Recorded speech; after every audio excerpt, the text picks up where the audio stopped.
Jésus-Christ était loin d'être un premier de la classe, un tout gentil, un tout doux. Jésus-Christ était vraiment quelqu'un d'authentique, de sincère, de vrai, et il n'hésitait pas à dire lorsque les choses le dérangeaient. Et je pense notamment au moment où il rentre dans le temple et que les marchands sont en train de vendre. Donc là, il va se mettre en colère contre les marchands du temple.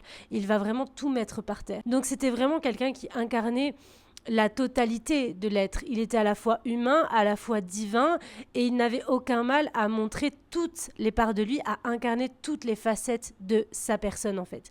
Et c'est aussi ce qu'il nous invite à faire, c'est-à-dire à être vraiment nous-mêmes, dans notre intégralité.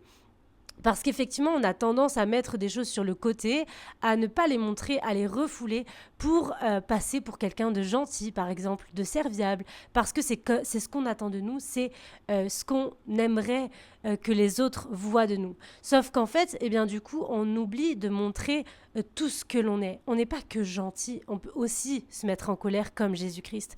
On n'est pas que doux, on peut aussi parfois être dur. Parce qu'il y a des fois, il y a des situations où c'est vraiment important de mettre ses limites. Et quand Jésus-Christ se met en colère contre les marchands du temple, c'est parce que effectivement ça va à l'encontre de ce qu'il pense et de ce qu'il ressent à propos de Dieu. Pour lui, on ne fait pas d'un temple un lieu de marchandises. Donc Jésus-Christ n'a pas sa langue dans sa poche. Il n'est pas gentil en vérité, il est vraiment juste. Jésus-Christ est venu déranger l'ordre établi. Et c'est ce qui a fait qu'il a fini crucifié sur la croix. C'est qu'il est venu nous dire qu'en gros, ce qu'on faisait, la religion n'était pas du tout juste parce qu'en fait, il n'y a pas besoin de religion pour avoir la foi.